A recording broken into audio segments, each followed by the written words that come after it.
This is Undaunted.Life, a man's podcast. I'm your host, Kyle Thompson. Let's get into it. All right, guys, welcome back to The Forging Table. The mission of Undaunted.Life is equipping men to push back darkness with content that forges spiritual, mental, and physical resilience. At The Forging Table, you'll see a group of regular guys forging spiritual resilience by digging into God's Word, and we're welcoming all of you to come along on that journey with us. That's Matt, that's Zach, that's Derek. Guys, we are digging into 1 Timothy 5, and as with everything in this letter, there is literally sorry, we can't get our timer going. Here we go. Can we do it? How many college degrees did it take for us to make that happen? Is that four? That's four. Four college degrees total to get the timer working? 2 each. All right, here we go. So the thing with 1 Timothy 5, but also with the rest of 1 Timothy, I guess you could extrapolate it out to all of Paul's writings, is it's so dense and there's so many things. And we always have to remember that later was when they broke things up into chapters, broke things up into section headers, and, gave them all these things. But this is just a letter from Timothy to his pupil, or from Paul to his pupil Timothy. And there's so much packed in, even from the very, very beginning here. But as we were talking about off air before we hopped into this, where else do you see standards for what actually makes a widow that we should help? And I think that that's a very interesting way to start. But there's almost an admonishment here before we get to verse 8, because I do want to kind of camp out on verse 8. But in the first 7 verses, or really from verse 3 to 7, you see basically hey, if you're a widow that has children or grandchildren, you should let them show their godliness by caring for those people. Mm-hmm. And so we live in a culture, obviously, that we default to when something goes wrong, we want the government to fix it. But then there's also within the church, when something goes wrong, we want the church to automatically fix it. But there are times in the Bible where there are examples to where it's the primary care for people is within the context of a family.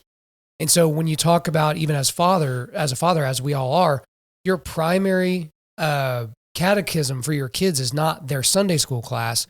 It's not their youth group. It's not their retreat. It's not their camp. It's your household. It's a place where they spend the majority of their time. And that's where they should be being ministered to way more often than just a youth pastor or somebody else. I agree with that. And that is the end of the show, because everyone just looked at me with a blank stare. So that either means I'm the smartest person alive or nobody agrees. So somebody help me out. I agree with that. I think there's some things that Paul's saying. Obviously the church should be there to help people that need help, but I think it's not a free for all. And I think you see that throughout this chapter is where he's putting some parameters on what the church should look at. You can't just say, I need help, so we're going to just help whoever. There's some caveats there. There's some potential no's coming out of the church. And it's okay to say no. Exactly. It's okay to say no. And it's okay to say no from the perspective of, if Paul was charging Timothy in these letters specifically on, charging him, giving him instruction and direction on the church in Ephesus, hey, this is how you steward that church in Ephesus.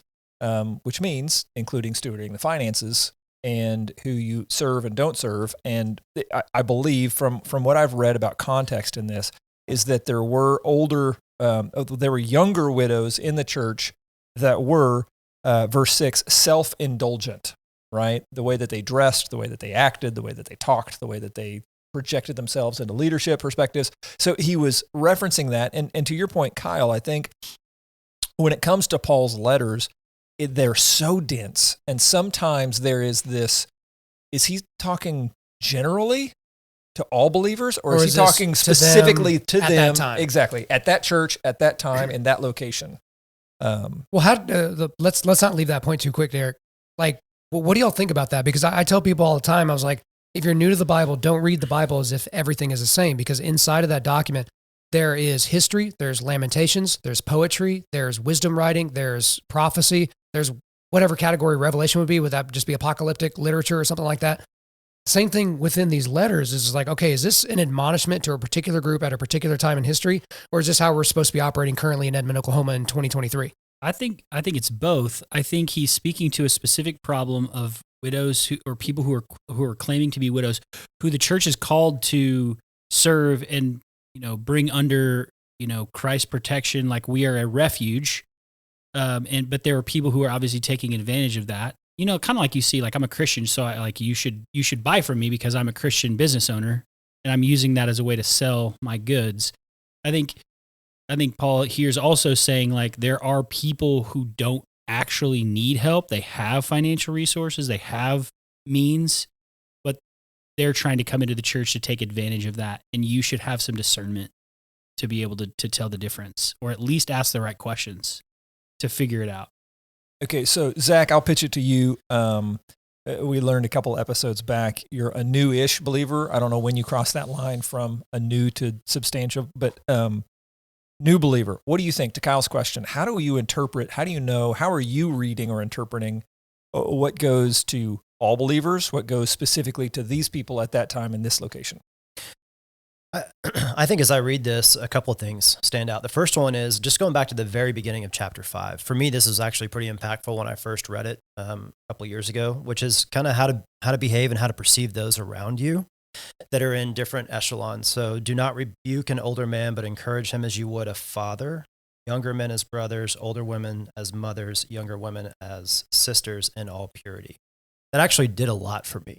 Walking around a church organization and a community to understand how should I be interacting with you? You know, you want to, and especially as he's talking with Timothy about that weird line between giving deference to people that are older than you while leading them, right? There's a way that you need to be able to do that. So I guess the way that I think about it is I think that you can pull things out that are going to be useful to you personally, that you can understand that are written for somebody else also, so that you could understand how they're supposed to be behaving and you can sort of slot in the right way.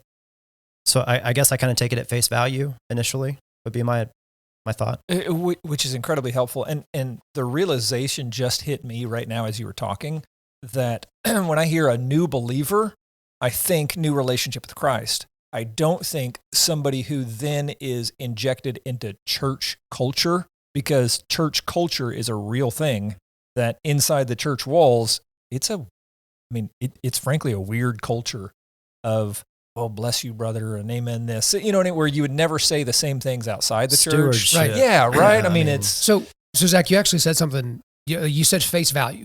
Okay, so I kind of keyed into that whenever you were speaking just now.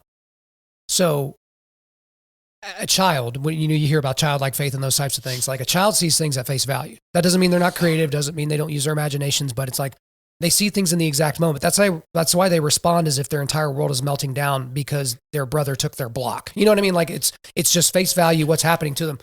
But when you've been in the church, whatever the hell that means, for decades, and you've been a part of church culture and denominational culture, and you've done all these different camps and studies and blah, blah, blah, you have all these lenses through which you view things, and people bring their own theology and lived experience, to use a freaking overused bullcrap term, to whatever they're reading in the Bible. Whereas as a new believer, you're like, oh, it just says what it says, guys.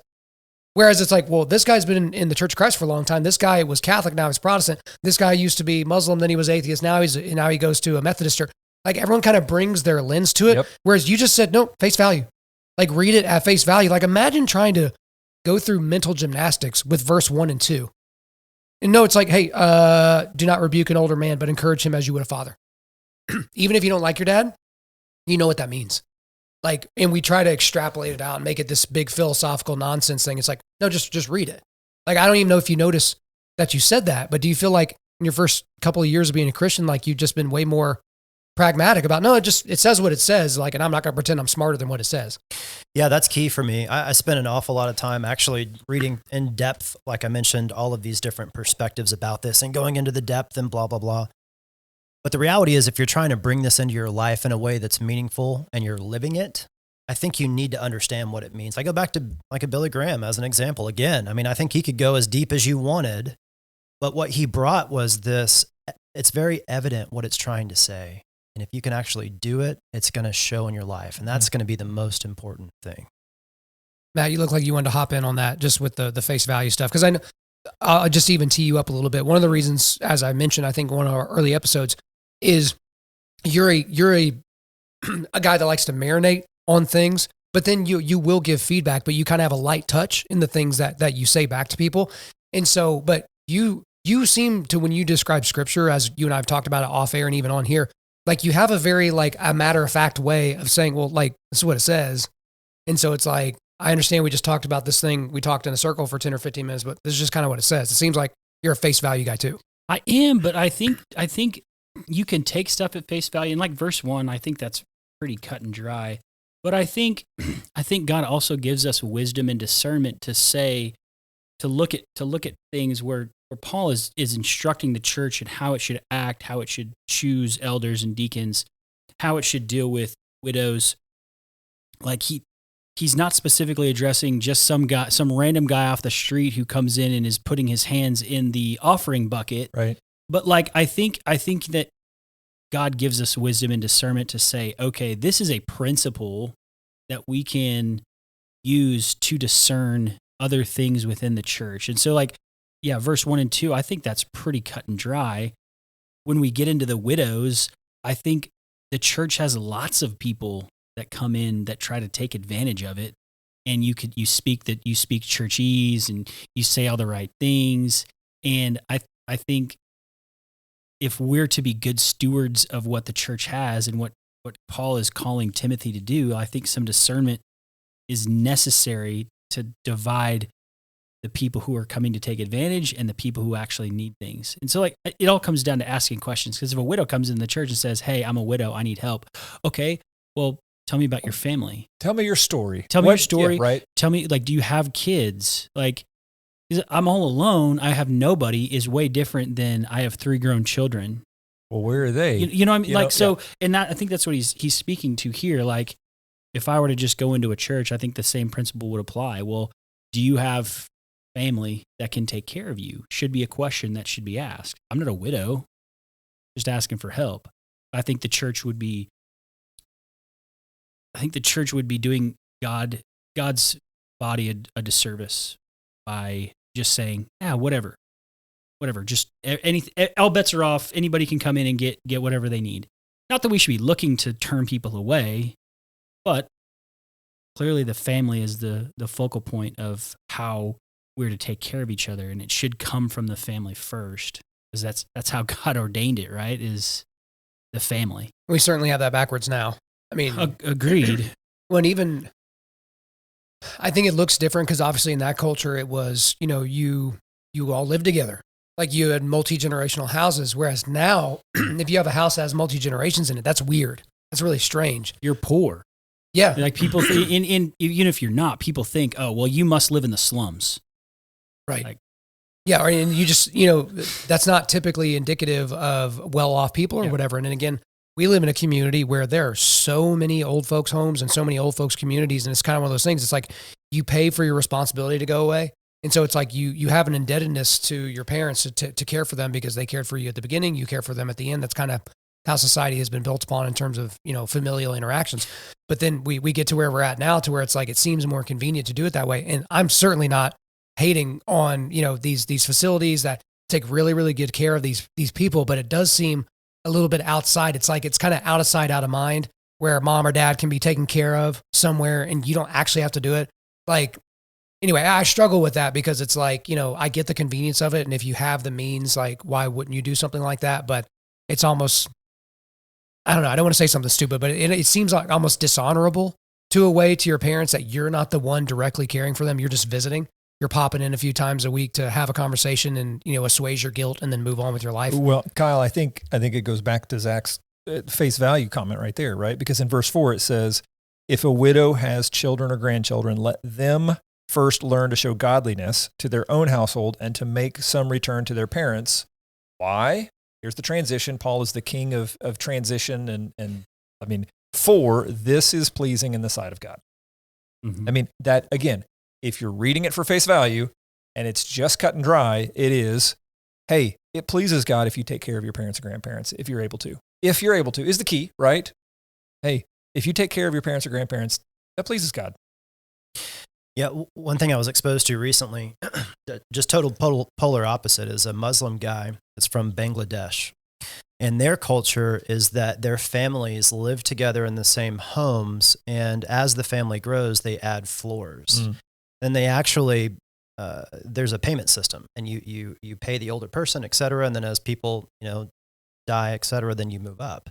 And that's how it works for the entire family and all of the different homes. So in other places in the world, things are different. And one thing that's interesting about this is it really encourages you to have it seems like a clean break from your parents as you depart and cleave to your wife and have your own household, but still recognizing that you need to have that close relationship. So, different cultures, different ideas, but it kind of challenged me because it's obvious that they value that family piece and that they take care of each other. And, it was convicting to make sure that, we should be doing the same. Yeah. And I don't want to belabor this point too far because we spent a lot of time talking about it, but I do wonder, just to leave it even as a thought experiment for the people listening, but also for us, like, what precipitated us as a culture not valuing our elderly? Because as Westerners and specifically as Americans, like that's why elder care is such a big business, is because people don't want to do it themselves within their families. And for millennia and for generations and generations, people were able to take care of themselves without immense wealth, right? They were able to have 7 kids and no one looked at them like they were crazy because they weren't thinking about, well, that's 7 times X amount that I plan to pay for college. 4 of them are girls, crap. That's 4 weddings. That's X amount of dollars, or, that's this many dowries, or whatever the cultural thing is. It's like, where have we gotten to in our most elevated, evolved state as 2023 Western Americans to where we don't value those people anymore, and we also don't value children? So leaving that out there in the ether while we get to verse 8. That's nothing to tackle there. We'll just leave it. You know what? Leave it out. Fine. Let's actually dig in. Okay, let's dig into that. There's a lot of great stuff here, and we're watching the clock. I don't have an answer to that, and I think it's an important thing to discuss, but I don't know how we got here. I don't specifically understand the sociological data as it pertains to what has happened in the West from the 1700s to now. Well, I think there is a lot of layers and variables and things that have contributed to that. I don't think there's a one answer, but I think the devaluing of family, a lot of that comes from consumerism. I mean, if you look at 150 years ago, people had 7 kids. People are also making all their own stuff. If I had 4 daughters who were going to get married, my wife was making all 4 of those dresses. And now it's, well, I don't have time to do any of that because I'm pursuing my best life and I'm pursuing what I deem important. And if I don't deem that I have enough time to take care of my parents, and I don't, but it's just like reading your Bible. Find time. You can find a way to do it. It just might be uncomfortable. And again, I say all these things because these are things that I struggle with too. Like I'm not coming to the table going, right, I got it all figured out. Cause like that's something that I have to reconcile too. Like my dad's 77 and he still has a job, and there's going to be there's 3 of us, and there's going to be a day where he can't take care of himself anymore. And if he were to come into my house, that would just disrupt the entire dynamic of my nuclear family right now.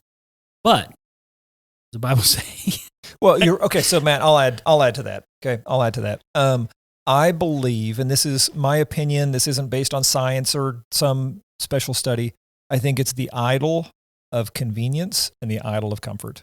Yeah. And I think that goes a couple ways, right? Like, Kyle, to your point, if you have 7 kids in the 1800s, you also didn't have a retirement date and a 401k to say, hey, I understand that when I turn this age, I'm going to go into complete comfort and all I'm going to do all day is play golf and do this. Like, no, there is I'm going to work hard until I can't work hard. And then I've got family around to help take care of me and maybe work the farm or whatever it is, right? Because I'm not putting myself or my life on the idol of convenience. Hey, the average cost of a kid is this, and so I think we can afford this many kids. And outside of that, even though children are arrows in a quiver and great as a man who has many children to sit at his table in his elderly days, yeah, we wouldn't be able to take us great vacations or even take a vacation, and that sounds really good, so I'm going to conveniently not have more kids so that I can have a better life, a better quality of life or lifestyle. It's the idol of convenience and comfort. John Piper calls it the tragedy of self-comfort. And what do I get out of it? His famous sermon, Seashells, that he gave back in 2000, I think, where he talks about the tragedy of the couple that that saved and saved and saved so they could go live in some small villa in Florida and go pick up seashells. And he compared that to like a missionary family who gave up everything to go to Africa to evangelize, and they died tragically, or what we would consider tragically. But if you compare the two, there's only one tragedy, and that's the couple that saved and saved for retirement so they could go be by themselves on the beach picking up seashells. Well, and to your point, I know, Zach, you're jumping in here, but one real quick is I also don't want to disqualify myself from that, because to your point, I'm not exempt from that. Mm-hmm. You know, I mean, the draw of culture is on me as well towards convenience and comfort. I struggle, I wrestle, I have to consciously humble myself or make decisions or pray through and have conversations with God to say, hey, look, this pile of cash in the bank makes me feel comfortable, but I know you're calling me over here. So I have to consciously trade what you're calling me to do for the comfort or the false sense of security of a number in a bank account, right? I'm not exempt from that. And I want to put my name in the hat to say, I also struggle with those things. Zach? Yeah, you said, I'm not sure if we could pinpoint one thing. I think a lot of people would probably point towards industrial revolution, right? The fact that the families blew up and dad went to work and then he had to show his value and all that sort of thing. And then eventually, I think the elder generations from a work perspective were not able to provide the value. And so there was some sort of decline in the opinion about that. And I think we have to fight back against that. I know a lot of people in my world that work for 40 years, and then when that's done, they've self-identified their identity with their work and they have to rediscover themselves. One thing that was put to me recently that really made an impact was every time a person dies, a universe dies. There's never a combination of that person's experience, what they've learned in their life, what they can convey to you, the history that they saw, etc. And when you get two universes together, you can learn a lot. And so I think just having that respect for the people around you and a genuine human connection, asking them about what they've experienced is critical. Last thing is, I've heard that differently. In fact, in family ministry, we use it a lot. And the phrase or statement that we use is, when a grandparent dies, a library burns. Yep. And it's usually a total loss, right? All of that wisdom and history and story, because we haven't valued that. We've seen their output instead of, we've valued what they can produce as an output instead of their story as a life. And so we do challenge, and I challenge listeners here is, hey, view your elders, older man, older woman, view your elders and your parents and begin to ask that question. Matt, you said it earlier, as a widow comes into the church, and if the church says, hey, what's your story? If we could ask those questions inside of our family, imagine the generational wisdom that can get passed down from generation to generation to say, hey, dad, hey, grandfather, what's your story? Well, that's typically the lament when a grandparent passes away. Is we've got the old pictures, we have some, the old crock pot or, whatever that thing is, but we don't have the wisdom and we don't have the stories. Or something that I've noticed with my particular family is everyone keeps it to themselves. Like, one of my family members that was elderly was arrested at the airport because they accidentally had a pistol in their travel bag, like literal honest mistake. Like this was the van travel bag. And then, they took it to the airport on accident. And here is this elderly, member of my family that's in handcuffs with TSA and all that. I found out about that like 7 years after it happened. Like my family just doesn't communicate these stories and these wisdoms. And, last year, basically all my grandparents died. So it's like, as of last year, I have no grandparents anymore. And I picked up bits and pieces of their stories about how they grew up and things like that. But those tangible foundational life lessons, like I didn't get that. And so, that's why things like you would assume like these ancestry.coms and all these DNA things, it's like most people don't know their family story. Like they don't know where their family came from. They don't know exactly when they got to this country. They don't know any of that kind of stuff. And that kind of goes back to our identity, which is something that you were talking about, Zach, which, that especially makes verse 8 of this chapter so haunting to me personally, because this is verse 8. But if anyone does not provide for his relatives, and especially for members of his household, he has denied the faith and is worse than an unbeliever. So I say that verse is haunting for me because, I'm an alpha personality. I'm a competitor. I want to do well. If there's 10 people competing, I want to be number one. If there's 1 million people competing, I want to be number one. That's the guy I want to be. And I've talked about this before on the podcast because we've covered suicide and talked about suicide before. And I talked about, the times in my life where I thought about suicide, not contemplated suicide. There is I guess a physical and tangible difference there. But where I've thought about it, it was always an intellectual exercise for me. And when those thoughts were the loudest in my brain is when I was doing the worst in my career. When my identity as a provider was that, I'm only making this much. I should be making more. I'm in sales. I'm built for this, and yet I'm not getting it done. And in our community, you're surrounded by opulence. You're surrounded by people that are absolutely murdering it. And like when you talk we talk to our friends in this community that are CPAs, it is astonishing the amount of money that people have and that they're able to produce and all those types of things. And I'm a comparison person as well. Because like athletically, I would always be like, okay, that guy's a little bit faster than me. I need to be able to get faster than that guy. Or that guy is, hitting better right now. That's why he's higher in the lineup. I need to start hitting better. And so you constantly compare. But that's such a haunting verse for me because when I was at my lowest points in my career, when I felt like I was really not doing good work, I would read that scripture and it's like, oh, I don't just feel bad. I'm sinning. It's just like, oh, it's way worse than that. Like I'm not providing in a way. And this was even before we had kids. And then when you have kids, everything gets elevated and it, just gets jacked way, way up. But I don't know about for you guys, but for me, I know that there are a lot of guys that when they read that is the ultimate gut check when it comes to practically providing on this planet. Because this book is full of opportunities for you to feel like you're missing the mark. But right there, when it comes to being a provider, if you're not hitting the mark, it freaking sucks. It's so debilitating. This will probably, I don't know how you'll take this, but it all says he, him, he, him, he, him. So as you're reading it, it's personally convicting. And I know that may be controversial, but when you're, as the male provider of your house, it hits you pretty hard. It does. And you want to make sure that you're not just providing financially, but spiritually and everything else that you need. Well, in God's order, like Jesus talks about it, Paul talks about it, man was created first, like in the order of things, like God taking chaos into order. There's a specific way he did that. And we have this authority, this divine authority. And I think that gets thrown around as like this, oh, do what I say. I'm the head of the household. And I think we can misconstrue that a lot. And that can become a sin in itself.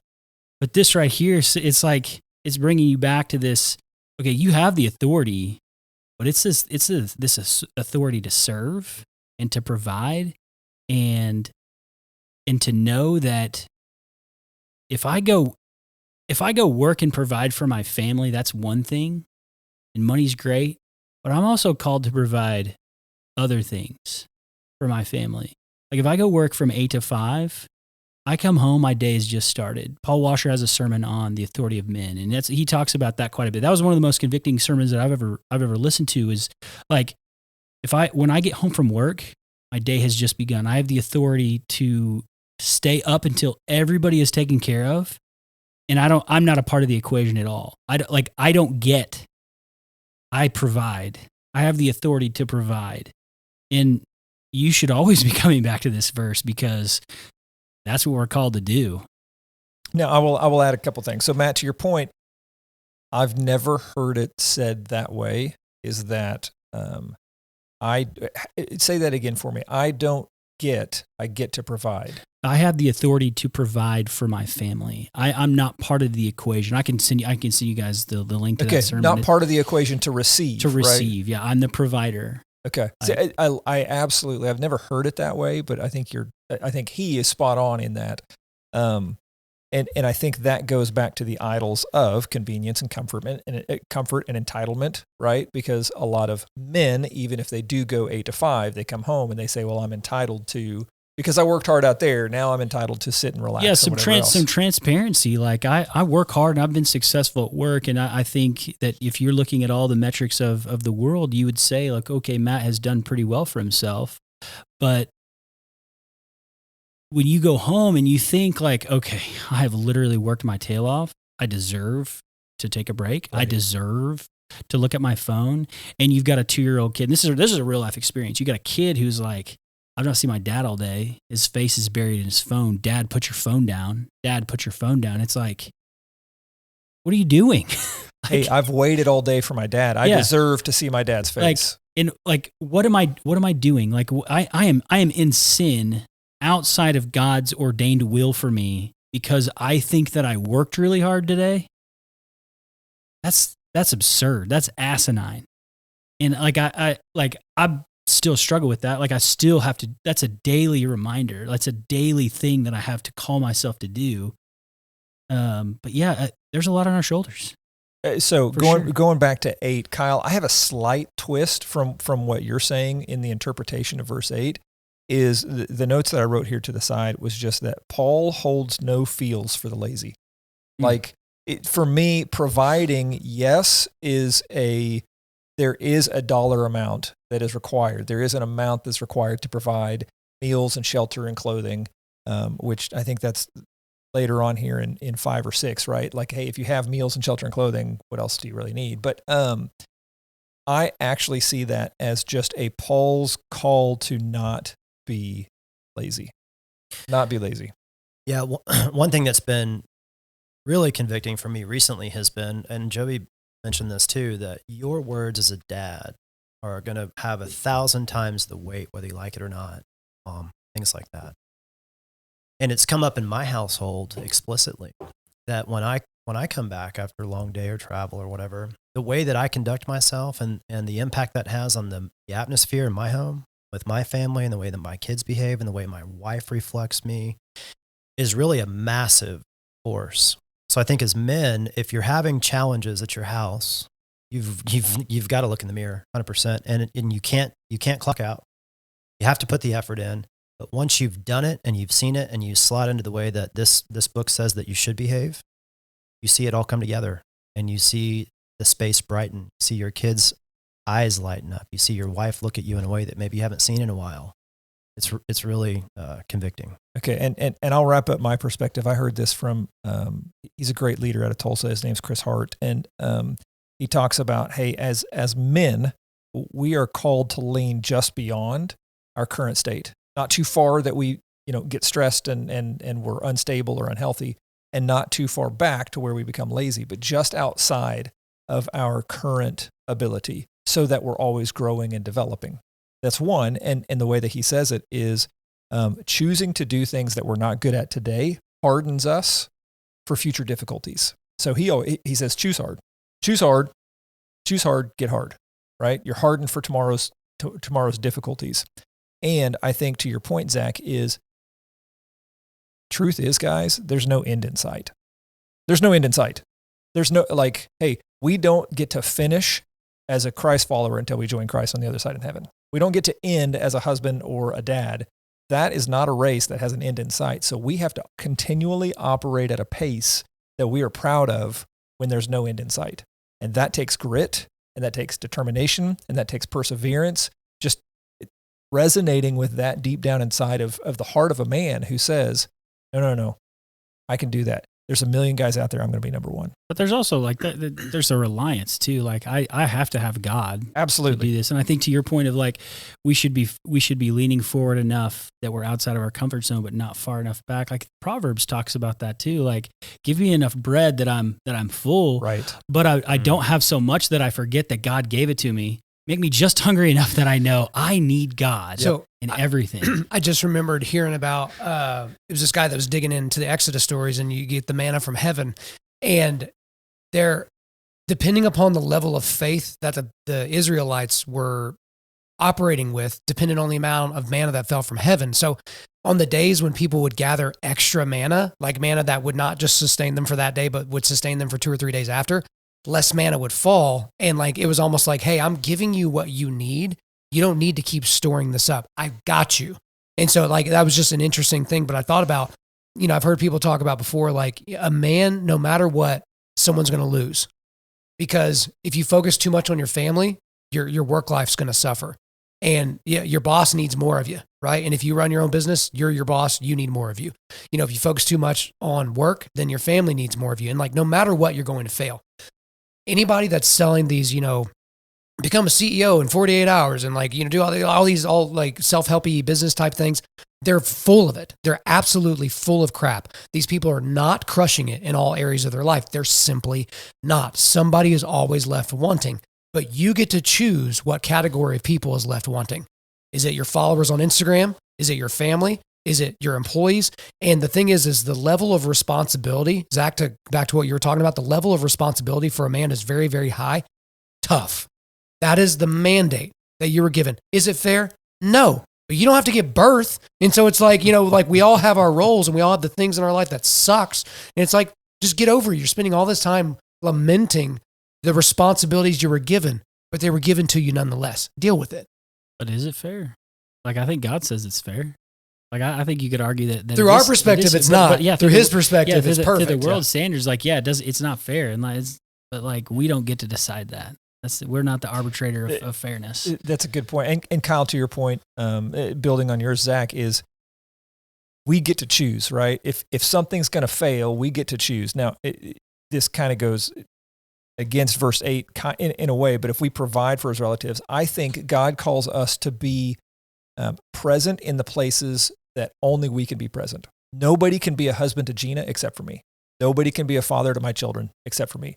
Nobody can read my Bible and pray except for me. I can't outsource that to somebody else. Hey, will you read my Bible and pray for me on these 3 things and just fill me in later, right? But those are the highest priorities, the places that require me as a husband and a father and as a Christ follower to be. My job should, in my opinion, move farther down the list without losing the perspective here that I still have a responsibility to provide for my relatives. Practical responsibility to kind of speak towards what Zach's saying. There's a lot of practicality in there. My Sunday school teacher, Terry Fakes, he's a great teacher of the word. He always says if people read their Bible and did what it said, the self-help industry would be non-existent. And I think that's so true. It's funny, but I think it's true. Like there are practical truths in here. Like, hey, it's not just an admonishment. It's not just saying like you're worse than an unbeliever. It's a call. It's an invitation to provide for your family. Right. And it's a breath of fresh air. I mean, it's the culture that we're in right now. We're fighting against perception. Like I saw something the other day and it said, only a woman who's had birth with no epidural can understand what it's like for a man to have a cold. So stupid. That's just women patting themselves on the back for things that only they can do. That's the bar. Yeah. Well, here's the thing, and maybe this would be a good place to wrap this up because there's still some good stuff in chapter 5. But Derek, this goes to something that you were talking about. It's like, okay, providing for food, shelter, like those basic provisions, right? But typically, when somebody reads verse 8 and feels that haunting condemnation like I did, it was because the ideal life that I think I have in my brain is what I'm trying to provide for my kids. So in addition to food, shelter, and basic necessities is whatever college they want to go to and the exact shoes that'll make me run that mile a little bit faster and making sure that we've got enough money to train jiu-jitsu and making sure we can take vacations and making sure we can do this, making sure we can do that. In and of itself, those things are not negative things. They're not sinful things, but they become little idols. Right. And it's like, I need money to feed my little idols. And so a lot of guys that listen to this are golfers. So you need money and you need time because you're going to go golf 2 or 3 times a week. You're going to spend X amount of dollars. You're going to go eat at the clubhouse, at the turn or whatever. Like you're just feeding into that idol. And like, regardless of what your thing is, it could be hunting, it could be shooting, it could be, playing pickup basketball and, playing in leagues or whatever. Like all these things take money, time, and attention away. And that's the life that we're thinking we're not providing for our children. Right. Because we want to live in the same house that our friends are living in. We want to be driving the same cars. We want to be doing all those things. And then that extrapolates itself out into people putting themselves into immeasurable amounts of debt just so that they can keep up with people that don't actually even pay attention to them. So you want to get this car so everyone will notice and then no one notices. And so you think it's a problem with the car, right?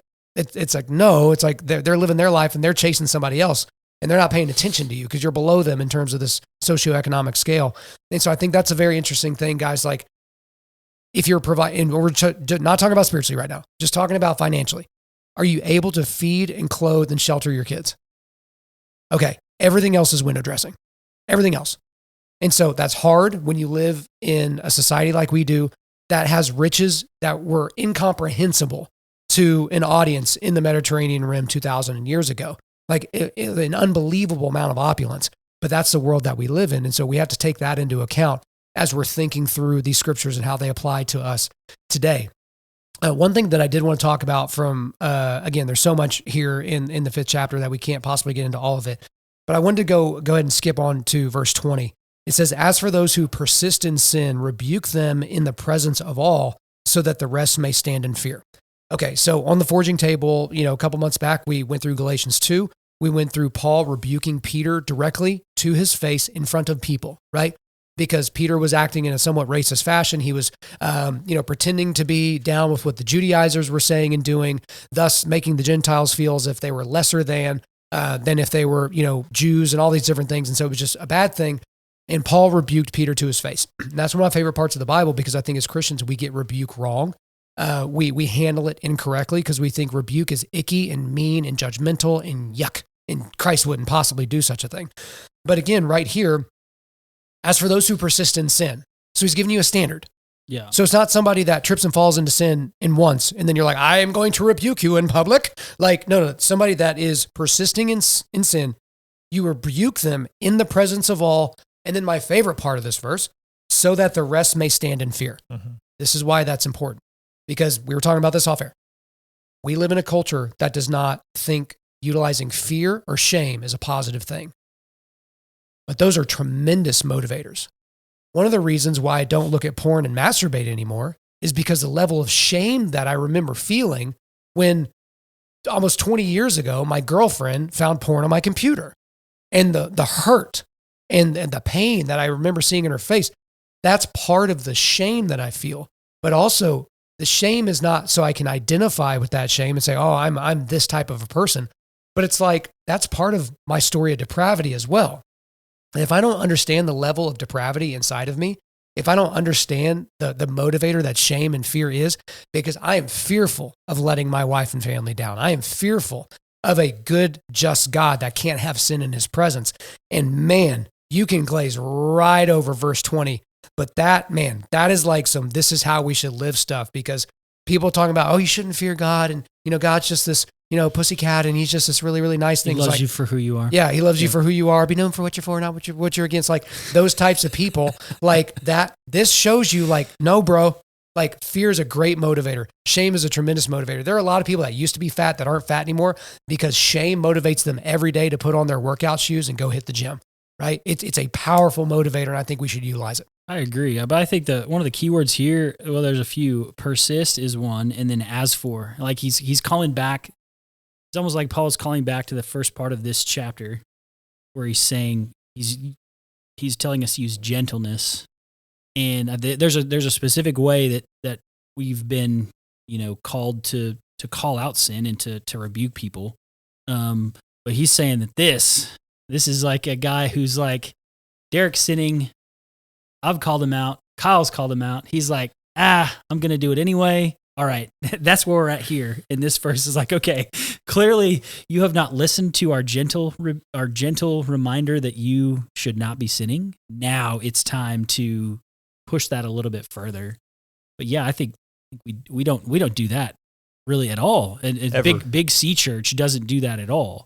But I think there's a balance there too. I think people jump to that. People want to go, Calvinists are famous for this, especially new Calvinists that are like, you're the worst. You know what I mean? Like, man, I don't know what I did, but there's got to be balance. Psychologically speaking, I've got a little bit of a background from a negotiation standpoint and all that kind of stuff. And what they'll tell you is that the fear of loss is overwhelmingly more influential than gain.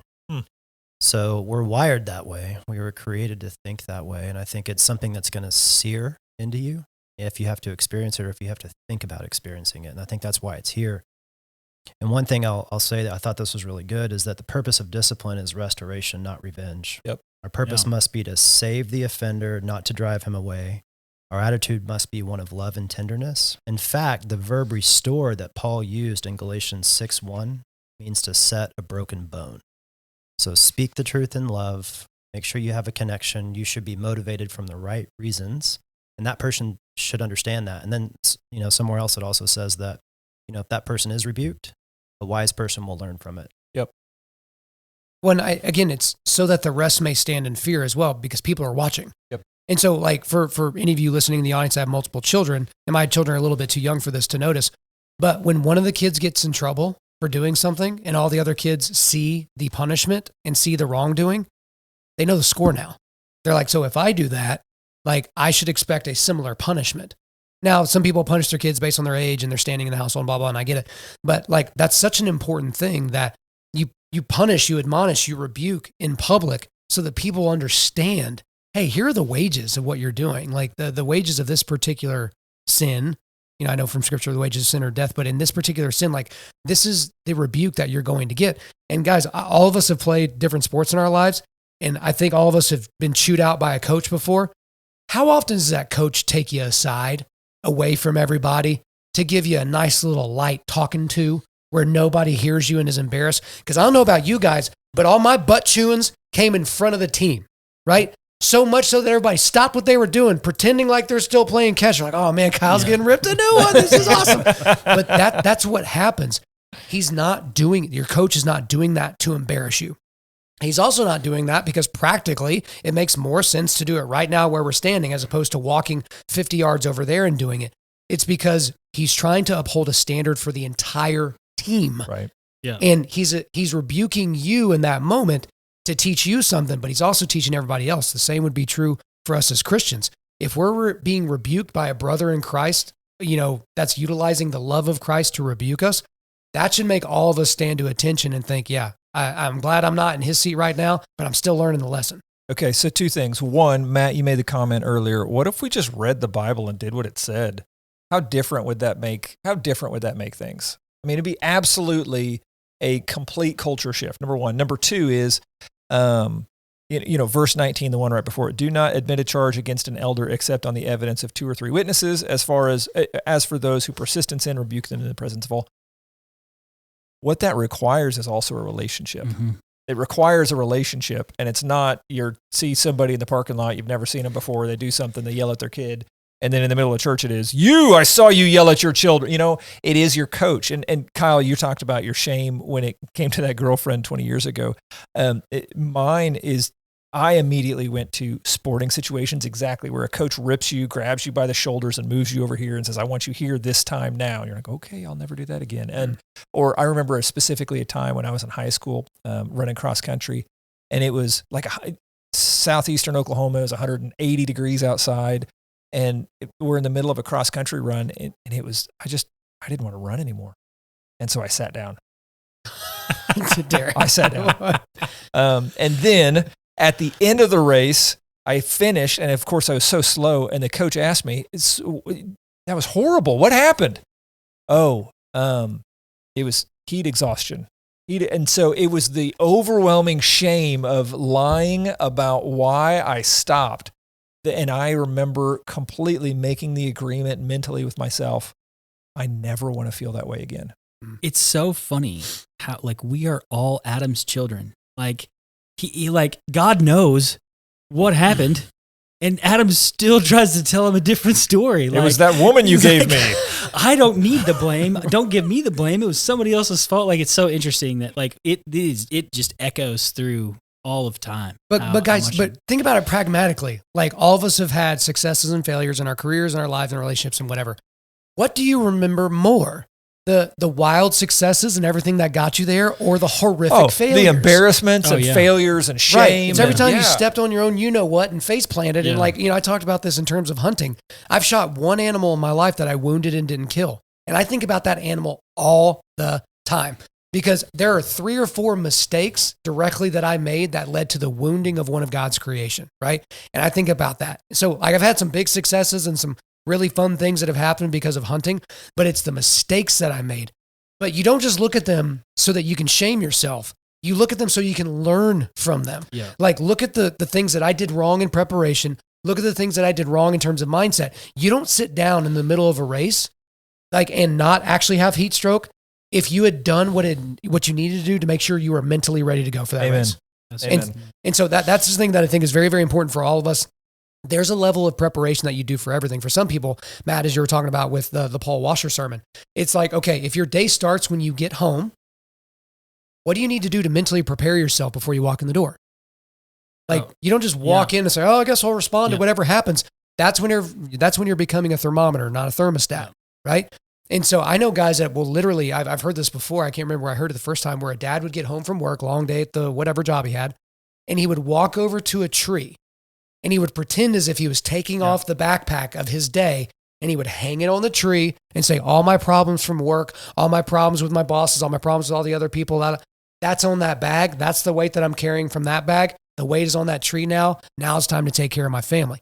And when he walked out in the morning to go to work, walks back over to the tree, grabs a non-existent bag, pretends to put it on his back. Now he's back in work mode, right?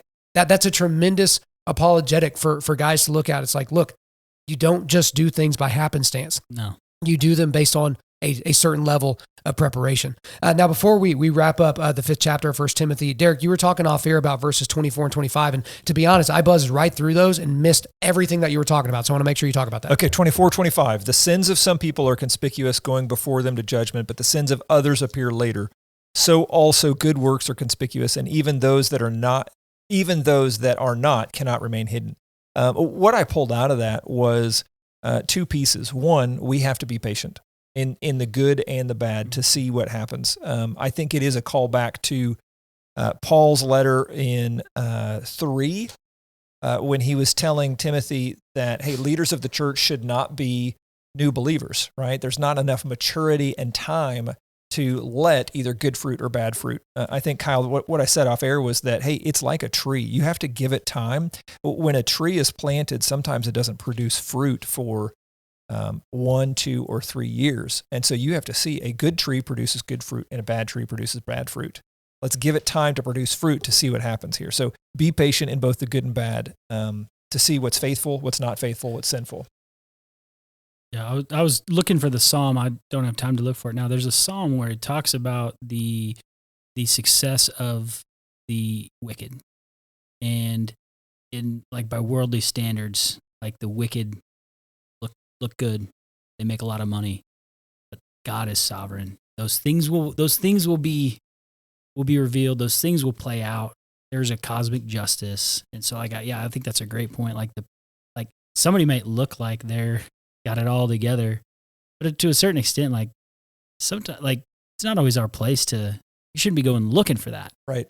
We should be able to look inward. We should hate our own sin more than we hate others, for sure. Yeah, I think being patient is a great point. Because both trees, a good tree and a bad tree, they can look good when those leaves come out, right? Mm-hmm. But then you got to see what fruit is actually produced. And what I like about this is the second part. Good works are conspicuous, and even those that are not. So when you do hidden good things, because you're serving people, you're giving, whatever it is, they will not always remain hidden. Those good things will bubble or boil to the surface, and people will understand and see impact. If you're doing good things and planting good seed, eventually, when the harvest comes, you will reap a good harvest. Well, I think there's a connection here too. I couldn't find the exact reference quickly, but like the sin of partiality, I think that's in James 2. James. But then also just, when you prefer people that dress a certain way, that's what I was trying to find, where the rich people were given preferential treatment and preferential placement. Where they're being sat in the temple and all exactly. that. Yeah. And we do that with people as well in our lives, because again, people that look attractive, people that are good at sports, people that are successful in business, people that have attained judicial power or governmental power or something like that. We look at those people differently and we give them more grace, don't we? Because like if I'm using the mayor. So, because our mayor is a very upstanding man in this town. So let's say he wasn't. Let's say he was a drunkard and a swindler and a womanizer and those types of things. Something that I don't know the current mayor of Edmond, Oklahoma to be. But let's say that person is that way, but he's the mayor of your city and you run a business in that city. And so when you see him doing some of those things, you kind of give him the benefit of the doubt. But then when you see just some jackwagon or some homeless guy or something like that, like someone you see is beneath that, doing the same exact type of behaviors, you look at that person with disgust. You're just like, oh, what a wretched person. That's why you're in that station in life, because look how terrible you are. But again, we look at people's shiny outsides and we're just like, oh, well, there's probably a good reason why they made that off-color joke. You know what? That was kind of racist, what they just said, but man, he's got like 3 successful businesses. So maybe it wasn't racist. Maybe I'm the problem. Maybe my truth is that they're not a raving narcissist and that there's something different, right? Like that's kind of what it gets into. Well, go to Ecclesiastes. I mean, all of that is about trying to sort out that very real predicament in life of why are some people in this position where they're very well off and everything. Just real quick, I read this the other day and I thought it was really good. This is from Psalm 49. For he sees that even the wise die, the fool and the stupid alike must perish and leave their wealth to others. Their graves are their homes forever, their dwelling places to all generations, though they called lands by their own names. Man in his pomp will not remain. He is like the beast that perishes. And it talks about going to the pit. So from God's perspective, we're here for a blip. Yep. You don't take it with you. When you're stacking yourself against other people, take it with a grain of salt. Yeah, I was going to say, like, when you're talking about we look at people differently, like, I think that's why Paul uses the elder, like, that we're rebuking. We're rebuking an elder so that other people know, like, no one, not even the guy who runs our church, is above the law word of God. And I think we live in a society where we don't touch the anointed. We don't rebuke the anointed. And there are celebrity pastors out there you can't call out because, again, we don't mess with that person who is ordained by God. We can't call them out. And I think that's why Paul does that right there. It's like, man, even the elder, even the pastor is held to this standard that he's telling y'all to be captive to. Even he is not above that. Well, he says it right there in verse 21. Keep these rules. He's talking to Timothy. Keep these rules without prejudging, doing nothing from partiality. Yep. Nothing at all. Yep. Do nothing, which that's incredibly hard on a day-to-day basis. For sure. Just like you were talking through, Kyle. I mean, it's incredibly challenging to do this on a day-to-day basis, given what we see people and they're posing, right? What they're putting out there, pretending to be, that's all we see for the most part. And so it's hard to make that determination. Social media makes that worse. And, because again, you put your highlight reel on your Instagram, like you don't put the horrible things that happen. I remember I was on the phone with somebody yesterday, and obviously I'll remain nameless, but I've known these people for a very, very long time. And I've known their wife to always be very, very sweet and very, very subdued. And anyway, like I was on the phone with him, and then they were trying to like coordinate who was going to leave and who was going to pick up which kid and all that. And for the first time in my life, I heard this person's wife, and they had some bite to their tone. They weren't exactly rude, but I was like, oh my gosh, like that's how she talks when no one's around. And I've known this girl for 20 years. And then all of a sudden it was like, I just heard a slightly different side of her. But isn't that all true of us? Because like, I try to be as authentic as possible. And that's kind of part of my brand. I'm going to authentically give you my opinion because words and anger and ginger and whatever. But like, that's the thing that I try to do. But y'all don't know the level of my depravity. Y'all don't know the worst things that I've said and done. You certainly don't know the worst things that I've thought. Well, we have 3 minutes left, Kyle. Yeah, so, I mean, yeah, we do. Oh, you want me to just kind of launch in? Yeah. Well, the point that I was trying to make, you jerk face, the point I was trying to make is there is someone that does know exactly the level of our depravity, and that's God. Yep. And even in that knowledge, that foreknowledge of everything that we would think and do that would be evil, he still found it in his goodness to send his son to this earth to give us the opportunity to have propitiation or payment in full for our sins. So that's why when you're preaching the gospel, you preach the full-throated gospel, where you are not the hero and you are not the point. You are merely a bystander to the tremendous value that is grace that is given freely. And so I don't know of a better way to leave that, but if you want me to go ahead and elucidate all my horrible things, maybe we could go. Can we go ahead and pass on, Derek? I think we can stop there. Okay, I think we nailed it. Okay, guys. We're going to have to leave it there. There's a whole lot more that we could have talked about, but we're going to come back next Sunday and dig into 1 Timothy 6, wrapping up 1 Timothy. So guys, make sure that you read 1 Timothy 6 this next week so that you can be prepared for that. Excuse me. But before we get out of here, we're going to do a quick resilience boost. At Undaunted Life, our mission is equipping men to push back darkness with content that forges spiritual, mental, and physical resilience. So the one link we've got for you today is a link to our donation page. As we've talked about over and over, we are a donation-based ministry. That is how we're able to keep the lights on. So guys, if you like this content, sharing it is great. Giving us 5 stars and all that is perfect, but the only way we can continue to produce this content is if we have your financial support. So please go to that link so that you can hop on board and help us out with that. Thank you guys for listening to this episode. Wherever you're listening to this, please subscribe, rate, and leave us a positive 5-star review. If you want me to come speak live at your event or on your podcast, just shoot me an email to info@Undaunted.Life. That's info@Undaunted.Life. Follow us on Instagram and like us on Facebook, and check out our website for everything else, including how to donate to keep more content like this coming your way. Just go to www.Undaunted.Life. And as always, we want to thank the band August Burns Red for allowing us to use their music for our content. The music on this podcast is our song Cutting the Tides, which is off their 10th anniversary re-recording of their album Leveler. The links are in the description. I'm your host, Kyle Thompson. Remember, keep pushing back darkness, keep forging spiritual, mental, and physical resilience, keep seeking the Lion of Judah.